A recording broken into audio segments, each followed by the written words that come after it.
que les premiers seront les derniers. Pourquoi? Parce qu'en fait, les enfants à qui était destiné le pain, eux-mêmes, ils avaient refusé. En réalité, cette femme savait que le pain même dont Jésus était en train de parler avait déjà été rejeté par les enfants.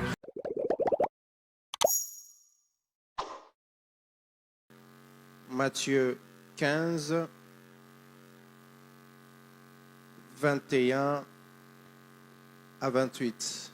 Le clavier peut continuer à jouer. Je bénis le Seigneur pour sa grâce et sa miséricorde qu'il nous accorde ce soir de nous retrouver à ce 40e jour d'Hanouka. 10e.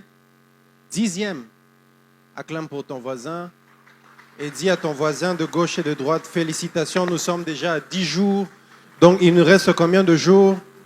Il nous reste encore 30 jours. Dis à ton voisin, tu vas y arriver. Dis à ton voisin, tu vas y arriver.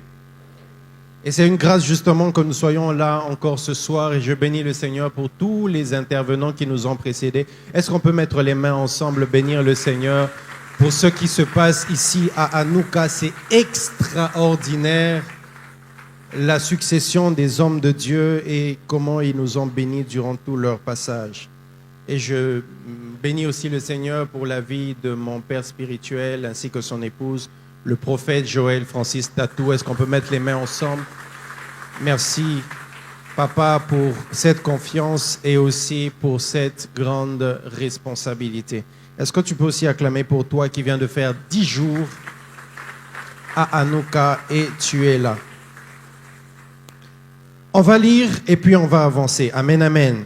Je suis le premier intervenant de ce jour. Je serai avec nous aujourd'hui ainsi que demain. Et j'aimerais partager quelques pensées de la parole de Dieu, après quoi nous allons prier, nous allons s'aimer, nous allons sceller ce que nous allons déclarer et dire en ces lieux. Dis avec moi, gloire au Seigneur. Nous sommes dans Matthieu 15, 21 à 28. Je lis au nom de Jésus. Jésus étant parti de là, se retira dans le territoire de Tyr et Sidon. Dis avec moi Tyr et Sidon. Je ne t'ai pas entendu. Dis avec moi Tyr et Sidon. Est-ce qu'on peut avancer? Et voici une femme cananéenne qui venait de ces contrées lui cria: aie pitié de moi, Seigneur, fils de David. Ma fille est cruellement tourmentée par le démon. Verset 23. Il ne lui répondit pas un mot, et ses disciples s'approchèrent et lui dirent avec instance: renvoie-la, car elle crie derrière nous. Il répondit, verset 24, je n'ai été envoyé qu'aux brebis perdues de la maison d'Israël. Mais elle vint se prosterner devant lui, disant: Seigneur, secours-moi. Dis avec moi: Seigneur, secours-moi. Que l'Éternel entende ta prière dans le nom puissant de Jésus. Elle dit: Seigneur, secours-moi. Il répondit: il n'est pas bien de prendre le pain des enfants et de le jeter aux petits chiens. Est-ce que tu as lu ça? Est-ce que tu as lu ça? Je reprends. Elle demande: Seigneur, secours-moi. Mais Jésus répond: il n'est pas bien. Dis avec moi: il n'est pas bien de prendre le pain des enfants et de le jeter aux petits chiens. Verset 27. Oui, Seigneur, dit-elle, mais les petits chiens mangent les miettes qui tombent de la table de leur maître. Non, on reprend ce verset. Oui, Seigneur, dis avec moi: oui, Seigneur. Elle n'a pas refusé, n'est-ce pas? Elle a dit: oui, Seigneur. Elle n'a pas dit: non, Seigneur. Elle a dit: oui, Seigneur, dit-elle. Mais les petits chiens mangent les miettes qui tombent de la table de leur maître. Verset 28. Alors Jésus lui dit: femme, ta foi est grande, qu'il te soit fait comme tu veux. Et alors même sa fille fut guérie. Est-ce qu'on peut acclamer la parole de Dieu et reprendre nos places? Je n'ai pas beaucoup de temps, je vais exhorter rapidement sur ce texte, sur cette histoire qui est très connue du monde évangélique et même de tous les lecteurs de la Bible. Nous connaissons bien cette histoire. C'est l'histoire de Jésus qui arrive dans le territoire de Tyr et Sidon. J'ai insisté sur Tyr et Sidon parce que par la suite, vous allez comprendre un peu le contexte. Mais il arrive dans le territoire de Tyr et Sidon. Pour ceux qui ne connaissent pas bien la cartographie d'Israël, sachez que Tyr et Sidon n'est pas en Israël. D'accord? C'est en dehors d'Israël. C'est un peu comme si Jésus était en dehors de son pays. Dis-moi en dehors d'Israël. Dis avec moi en dehors d'Israël. C'est vers le nord d'Israël, c'est le territoire de Tyr et de Sidon. Et la Bible précise que dans ce territoire en dehors d'Israël, à Tyr et Sidon, Jésus rencontre une femme. La Bible l'appelle la femme cananéenne.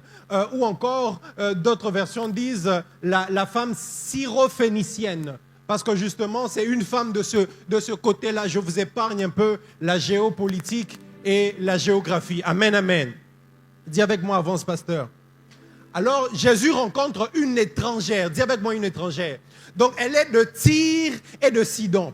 Pendant qu'il est là-bas, vers chez eux, il rencontre cette femme-là. Parce que Jésus s'était retiré un peu. Il l'avait beaucoup prêché. Et il s'est retiré là-bas pour éviter qu'on le cherche. Mais bizarrement, là où Jésus s'attendait à ce qu'on ne le reconnaisse pas, à ce qu'on ne le connaisse pas, il y a quand même une femme de là-bas qui l'a reconnu et est venue demander la guérison de sa fille. Vous êtes d'accord avec moi? Mais écoutez l'histoire, vous la connaissez mieux que moi. Parce que dans cette histoire, pendant qu'elle se prosterne devant Jésus en disant « S'il te plaît, guéris ma fille », la Bible dit, Jésus lui sort une phrase qui est l'une des phrases les plus blessantes que l'on a de l'histoire même de Jésus. Il lui dit « Non, écoute maman, déjà vous avez vu cette histoire, Abeta qui est Kara ». Donc il a vraiment fait comme s'il n'entendait pas. Quand ses disciples lui ont dit « Mais chasse-la », il dit « Non, j'ai été envoyé pour les enfants perdus d'Israël. Je n'ai pas été envoyé pour les étrangers, j'ai été envoyé pour ceux d'Israël. » Est-ce que je peux avancer?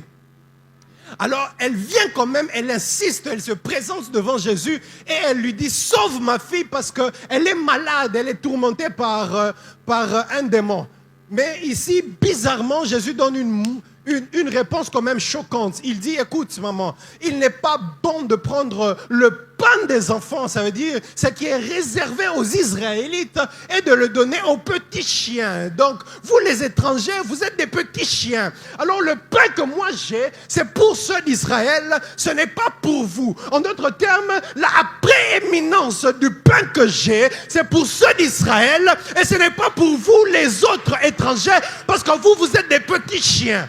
Est-ce que je peux maintenant avancer? Donc on est dans une histoire ici de prééminence. Le pain était prééminent pour ceux d'Israël et non pour les autres qui sont des petits chiens. C'est une histoire très courte, maman Dani. Mais en réalité, lorsque vous vous penchez sur cette histoire, vous pourrez avoir plus d'une vingtaine de leçons sur cette femme ici. Est-ce que je peux maintenant avancer? Parce que ce qui m'intéresse justement sur ce texte, c'est toutes les choses que la femme syrophénicienne, la femme cananéenne, arrive à nous apprendre dans ce texte. La première des choses qu'elle dit, pasteur Christian, c'est que Jésus lui dit, écoute ceci, il n'est pas bon de prendre le pain des enfants et de le donner aux petits chiens. Elle répond à Jésus, oui. Elle ne refuse pas, elle dit oui.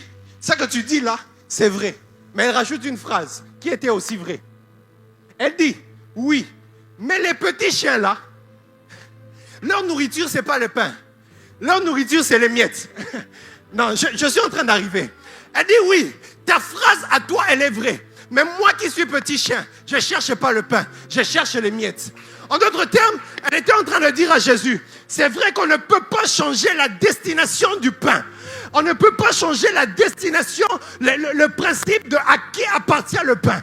De la même manière qu'on ne peut pas changer la destination de ceux à qui appartient le pain. Il y a une autre vérité qu'on ne peut pas changer. La destination de ceux à qui appartiennent les miettes. Non, tu n'as pas encore compris.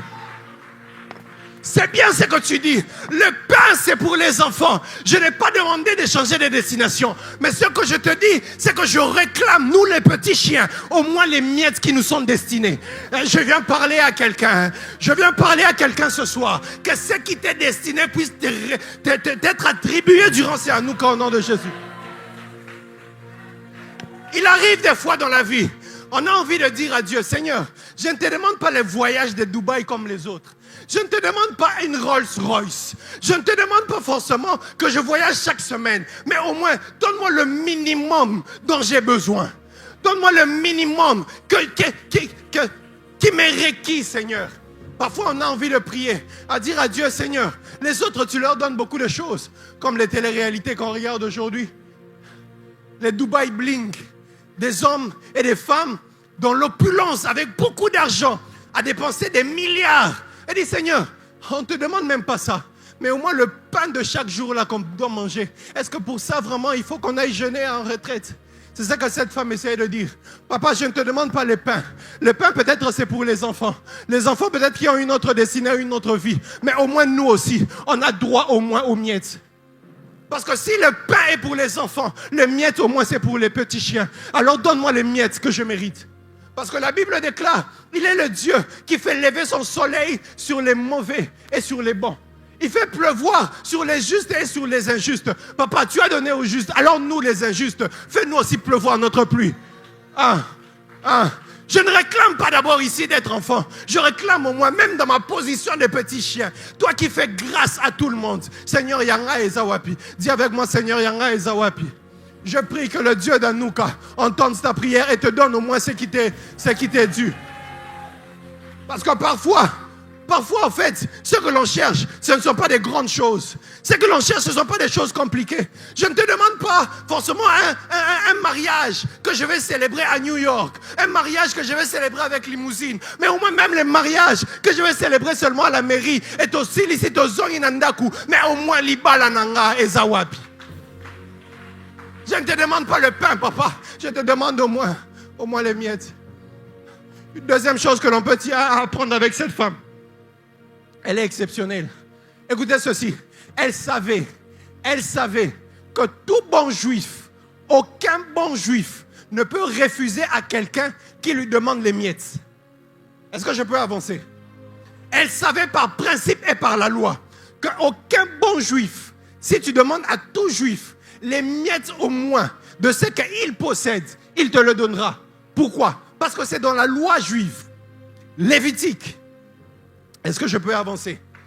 Lévitique chapitre 19, du verset 9 au verset 10, la Bible dit, quand vous ferez la moisson, là Dieu parle aux enfants d'Israël, quand vous ferez la moisson dans votre pays, tu laisseras un coin de ton champ sans le moissonner. Tu ne le ramasseras pas, ce qui reste à glaner. Tu ne dépouilleras pas non plus ta vigne. Et, écoute ceci, tu ne ramasseras pas les grappes qui tombent. Pourquoi? Tu les laisseras aux pauvres. Et à qui? Et à l'étranger. Donc Dieu dans la loi avait déjà dit aux Israélites, quand vous glanez, quand vous récoltez votre champ, ne prenez pas tout. Il y a toujours des petits restes. Il y a toujours des miettes que vous devez laisser. Même lorsque vous cueillez par exemple vos raisins, il y a des raisins qui vont avoir l'habitude de tomber. Dieu avait interdit aux Juifs de ramasser les raisins qui tombent. Pourquoi? Parce que les raisins qui tombent sont destinés aux pauvres et aux étrangers. En d'autres termes, même pour les petits chiens, dans la loi de Dieu, il y avait quelque chose de prévu pour eux. Et cette femme, ce que j'aime, c'est qu'elle connaissait la loi de Moïse. Elle savait que même s'il refuse, même s'il refuse le pain, la loi de Moïse a prévu qu'il donne quelque chose aux petits chiens. Tu ne peux pas donner aux beaux. Écoute ceci, elle le savait que s'il y a le pain pour les enfants, il doit y avoir les miettes pour les petits chiens. Parce que Dieu est celui qui donne toujours en abondance afin que vous puissiez partager ce que vous avez. Oh my God. Est-ce que je parle à quelqu'un ce soir? Que l'Éternel te donne ce qui t'est réservé. Ce qui a sauvé cette femme, c'était la connaissance qu'elle avait. La connaissance qu'elle avait de la loi juive. En sachant que dans tout juif, aucun juif, tu peux lui demander les miettes et il va te le refuser. Parce que même dans leur loi, il est prévu que s'il y a le pain, il y a aussi les miettes. Dis avec moi les miettes. Dis avec moi les miettes. Dis bien avec moi les miettes. Ah ouais, tu es fâché contre moi parce que je parle des miettes. Et tu te dis, mais pasteur, pourquoi tu nous parles des miettes? Moi, en tant qu'enfant de Dieu, Moi, en tant qu'enfant de Dieu, je n'ai pas besoin des miettes. Moi, je veux avoir le pain. Tu ne peux pas déclarer sur nous les miettes. Mais en fait, ton problème, c'est que tu n'as pas la même révélation qu'avait cette femme. Cette femme avait plus de connaissances sur Jésus, sur sa vie et sur ce qu'il est capable de faire que toi. Toi, tu viens prier Jésus, mais tu ne connais pas bien Jésus. Elle est venue prier Jésus, mais elle connaissait très bien Jésus. Pourquoi elle connaissait très bien Jésus? On est au chapitre 15 de Matthieu. Elle savait, et moi je soupçonne en fait cette femme, que certainement cette femme suivait Jésus dans ses enseignements. Certainement cette femme suivait Jésus dans son ministère. Ça veut dire certainement cette femme avait une bonne information sur ce que disait, mais aussi sur ce que faisait Jésus. Dis avec moi, avance, je vais t'expliquer. Dis avec moi, avance, je vais t'expliquer. Écoute ceci. Ici, on est au chapitre 15. Mais en fait, au chapitre 14, il se passe quelque chose. Et je suis très sûr, pasteur Paul, que c'est sur base de ce qui s'est passé au chapitre 14 qu'elle est venue quand même demander à Jésus les miettes. Parce qu'elle savait que celui à qui je demande les miettes peuvent suffire pour combler mon besoin. Non, tu n'as pas encore compris. Au chapitre 14, qu'est-ce qui se passe, pasteur Paul? Au chapitre 14, Jésus se retrouve dans le désert avec 5000 hommes, sans compter les femmes et les enfants. Est-ce que je peux avancer? Il dit nourrissez-les. Et puis on lui dit non, mais on n'a pas de quoi leur nourrir. On n'a pas de quoi les nourrir. Et puis il demande mais qu'est-ce que vous avez dit? On a 5 pains et 2 poissons. Un peu de mathématiques. Un peu de mathématiques. Quand j'ai essayé de diviser 5 pains divisés par 5000 hommes, vous savez ça fait combien de pains? Ça fait 0,001. Ça veut dire, ça fait des miettes. En d'autres termes, 5 pains et 2 poissons, c'est des miettes pour une foule de 5000. Il a nourri, en réalité, Jésus a nourri la foule de 5000 personnes avec des miettes de pain. Et elle, on est au chapitre 14. Donc elle savait. Elle avait certainement entendu cette histoire. Elle savait que celui-ci, même si je ne demande pas le pain, avec les miettes d'Arotonda. Je lève ma main et je parle à quelqu'un. Que Dieu t'accorde les miettes que tu mérites. Que Dieu t'accorde les miettes dont tu as besoin. Parce que je sais qu'avec les miettes, tu vas te rassasier. Elle savait que Jésus, on n'a pas besoin de lui demander beaucoup. Elle savait que Jésus, les miettes suffisent. Dis avec moi, les miettes suffisent. Les miettes suffisent. Elle avait certainement aussi entendu parler de l'histoire du centenier romain, maman. Parce qu'un jour, le centenier romain vient dire à Jésus, on est dans Matthieu chapitre 8. Là, je vous parle de 15. Donc, tout ce temps ici, elle avait vu ça, elle avait observé. Dans Matthieu chapitre 8, Jésus est en face d'un centenier romain. Cet homme lui dit, mon fils est malade, viens le guérir. Jésus dit, je viendrai, je le guérirai. Oh, mais papa, il est belé. Ce que tu dis là, c'est beaucoup. C'est beaucoup. Je n'ai pas besoin de beaucoup. Il lui dit ceci, dis seulement un mot. Dis avec moi les miettes.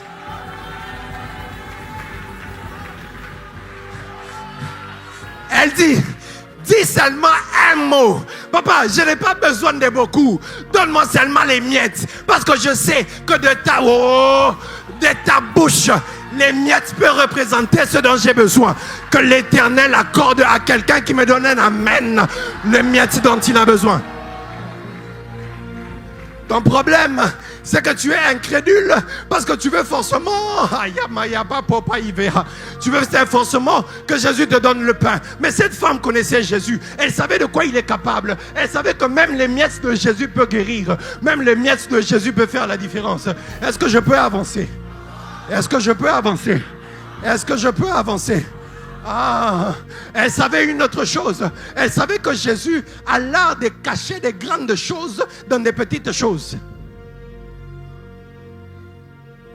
Pourquoi elle demande quand même les miettes? Parce qu'elle savait, pasteur Paul, que Jésus avait l'art de cacher les grandes choses dans les petites choses. Matthieu chapitre 13, maman Dani. On est toujours dans Matthieu, je ne suis pas sorti de Matthieu. Matthieu chapitre 13. Là, cette histoire, c'est dans 15. Mais là, je reviens encore dans 13. Dans 13, qu'est-ce qui se passe? Jésus leur proposa une autre parabole. Il dit, le royaume des cieux est semblable à un grain de sénévé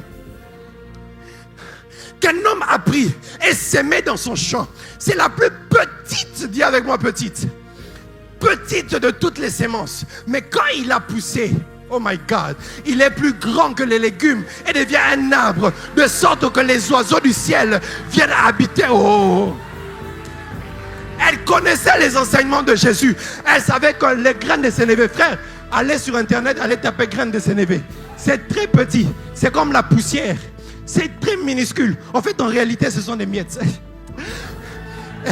Mais Jésus compare quoi? Il compare la foi qui réalise des grandes choses avec des petites choses. Voilà pourquoi Jésus n'a pas besoin des grandes choses.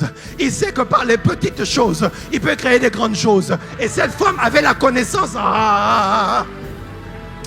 Frère, voilà pourquoi je décrète et déclare, en cette année-ci, les petites choses que tu feras produira des grandes choses que les gens te... On te pose la question, mais pourquoi jusque-là tu fais toujours cette affaire? Pourquoi jusque-là tu pries toujours? Pourquoi jusque-là tu jeûnes toujours? Pourquoi jusque-là tu t'habilles toujours comme ça? Laisse-les parler. J'aimerais t'annoncer que les petites choses que tu connais, oh my God, les petites choses que tu fais, le Dieu auquel tu as cru, c'est le Dieu qui cache les grandes choses dans les petites choses. Est-ce que je peux avancer? Est-ce que je peux avancer? Est-ce que je peux avancer? Elle savait, maman Dani, que lui-même Jésus, oh my God, il est celui. Oh Naifi Anouka Idevrakataya Basata. Dis avec moi Anouka. Et elle savait, maman Dani, que Jésus lui-même, il est lui-même dans toute sa grandeur. Il n'est pas venu avec l'aspect du pain, mais il est venu avec l'aspect du miette de pain. Ésaïe 53, la Bible déclare, il s'est élevé devant lui comme une faible plante, comme un rejeton qui sort d'une terre desséchée. Il n'avait ni beauté, ni éclat pour attirer les regards. Et son aspect n'avait rien pour plaire, méprisé et abandonné des hommes, homme de douleur et habitué à la souffrance, semblable à celui dont on détourne le regard. Nous l'avons dédaigné, nous n'avons fait aucun cas de lui. Dis avec moi, miette de pain. Celui qui est le pain de vie n'est pas venu comme un pain chaud, il est venu comme des miettes de pain. Elle savait que celui-là, lui-même dans toute sa grandeur, a pris un aspect négligeable. Parce que généralement, Dieu cache sa grandeur dans les aspects négligeables. Ah, on s'est moqué de toi, mais j'aimerais t'informer que tu es juste l'aspect caché de la gloire de Dieu. Je suis sûr qu'elle savait ce que, oh my God, elle savait ce que Jean avait vu dans le ciel. Parce qu'à un moment, on dit à Jean, regarde, le lion de la tribu de Juda a vaincu pour ouvrir les 7 sceaux. Il regarde, mais il voit un agneau. En fait, en réalité, on lui dit, regarde le pain. Mais il regarde, il voit les miettes. Parce qu'en fait, l'habitude de Jésus a toujours été... Jésus est celui qui vient par la forme des miettes, mais il est miette d'apparence. En réalité, oh my God, il est pain de substance. Non, je reprends. Il est miette d'apparence, mais il est pain de substance. Parce que tu es capable de le manger, lui, les miettes, mais tu te rends compte que tu n'as plus jamais soif. Voilà pourquoi dans Jean 4, il dit à la femme samaritaine, celui qui boit de mon eau n'aura plus jamais soif. Un peu d'eau seulement, mais comment je vais boire et je n'aurai plus soif? Oui, parce que lui, il vient toujours un peu, mais il comble. Est-ce que je peux finir? Est-ce que je peux finir? Est-ce que je peux finir? Est-ce que je peux finir? Est-ce que je peux finir de te bénir ce soir? Et je vais arrêter de t'embêter avec cette histoire. Une autre chose que cette femme savait, c'est qu'avec Jésus, le plus important n'est pas la forme de ce que tu reçois. Le plus important est la foi que tu mets dans ce que tu reçois. Je reprends. Le plus important n'est pas la forme de ce que tu reçois, mais la foi que tu mets dans ce que tu reçois.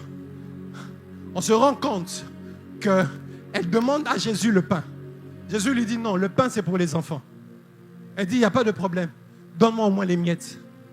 On lui donne les miettes, mais on se rend compte qu'elle retrouve le pain qu'elle avait demandé au départ. Parce que ce qu'elle voulait, c'était la guérison de sa fille. On lui donne les miettes selon sa foi, mais sa fille est quand même guérie. Parce qu'en fait, oh my God, parce qu'en fait, en réalité, le plus important n'est pas la forme de ce que Dieu te donne. C'est la foi que tu mets dans ce que Dieu t'a donné. Il y a des gens qui ont prié pour le mariage. Dieu a donné un homme qui était peut-être informe et vide. Mais comme elles n'ont pas mis de foi en ça, elles n'ont pas transformé ces miettes-là en la guérison qu'elles cherchaient. Elles n'ont pas transformé ces miettes-là en le mariage comblé qu'elles cherchaient. Parfois, tu vas faire une prière à Dieu sur le travail. Il commence avec un travail de 200, 150 ou encore par un contact seulement. Et puis tu dis non, Dieu, c'est pas ce que j'ai demandé. Non, Dieu me dit, m'envoie de te dire aujourd'hui, il y a certaines prééminences qui vont commencer comme des formes informes et vides. Mais en réalité, quand tu mets la foi dedans, en te disant que tout ce qui vient de Dieu peut me combler, frère, c'est que tu as reçu qui est insuffisant, va te combler. Est-ce que je parle à quelqu'un? Ce que tu as reçu de Dieu, qui a la forme insuffisante, va te combler. En réalité, la prééminence n'a pas toujours la forme à laquelle on s'attend. Parfois, ça vient comme une déception. Mais c'est à toi de mettre la foi dans ce que Dieu te donne. Parfois, tu attends un homme de Dieu. Tu attends qu'il vienne de loin pour venir prophétiser sur toi. Mais c'est pendant l'adoration que Dieu te visite. Mais c'est pendant le premier intervenant que Dieu étend sa main et fait quelque chose dans ta vie. Parce que Dieu, la prééminence, ne se présente pas toujours sur cette forme-là. Je vais finir avec ce dernier point et puis je vais partir. Une autre chose, Pasteur Paul. Je vous ai demandé de retenir Tyr et Sidon, non? Vous pensez que j'avais oublié? Dis avec moi, avance. En réalité, maman Dani, cette femme avait une autre connaissance. Elle avait en fait la connaissance que la prééminence avait déjà changé d'épaule. Elle savait, Pasteur Christian, que la prééminence avait déjà quitté Israël et était devenue aux nations. Pourquoi je le dis? Matthieu, chapitre 11. Jésus parle à Chorazim. Jésus parle à Bethsaïda. Jésus parle à Jérusalem. Il leur dit, malheur à toi Chorazim, malheur à toi Bethsaïda. Si les miracles qui ont été faits chez toi avaient été faits à Tyr et à Sidon, si les miracles qui ont été faits chez toi avaient été faits à Tyr et à Sidon, il y a longtemps qu'ils se seraient repentis, qu'ils auraient porté la cendre. Et il finit en disant, au dernier jour, au jour du jugement, Tyr et Sidon seront traités moins rigoureusement que toi, Israël. Cette femme avait la connaissance que la prééminence avait déjà quitté d'épaule, avait déjà quitté d'Israël pour Tyr et Sidon. Voilà pourquoi elle est venue quand même s'attacher à cela. Parce qu'elle avait déjà entendu certainement Jésus dire ça à Israël. Elle le savait. Elle savait que la lumière qui était venue à Israël, que le pain qui avait été donné aux enfants, en réalité, quand vous lisez bien les Écritures, les enfants d'Israël avaient refusé de ce pain-là. Voilà pourquoi, dans plusieurs histoires de la Bible parle même d'un homme qui a fait un festin. À quoi ressemble le royaume? À un homme qui a fait un festin. Il a invité tout le monde, tous ses invités. Il leur a demandé de venir. Ils ne sont pas venus. La Bible dit quoi? La Bible dit, allez dans les rues. Allez, prenez les boiteux, prenez les paralytiques, prenez ceux qui n'étaient pas prévus. En d'autres termes, prenez les petits chiens.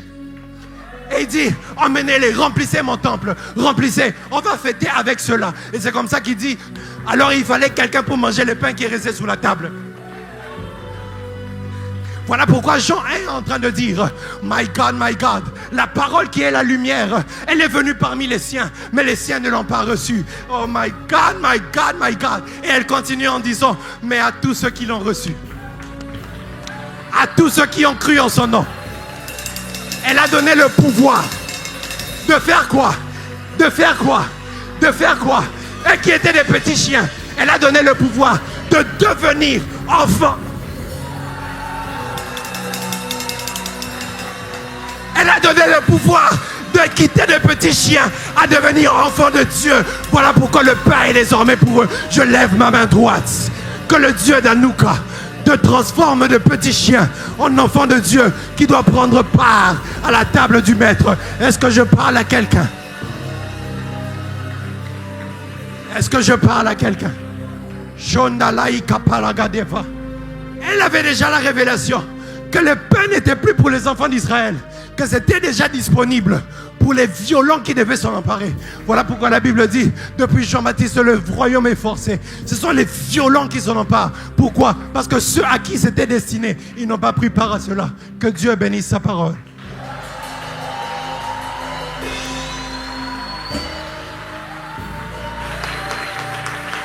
Prends une offrande. Prends une belle offrande. Prends une offrande de vrais enfants de Dieu, de ceux qui doivent partager la table et la gloire du Seigneur. Et nous allons honorer Dieu par nos offrandes ce soir. Seigneur, je lève ma main et je prie pour tous ces hommes et ces femmes. Par cette offrande, je les connecte à l'alliance des fils et des filles de Dieu, de ceux qui doivent bénéficier du pain chaud qui est venu du ciel pour bénir les nations et bénir les peuples. Que le Dieu d'Anouka, que le Dieu du prophète Joël Francis Tatou, que le Dieu de ces assises vous bénisse dans le nom de Jésus. Avancez avec vos offrandes.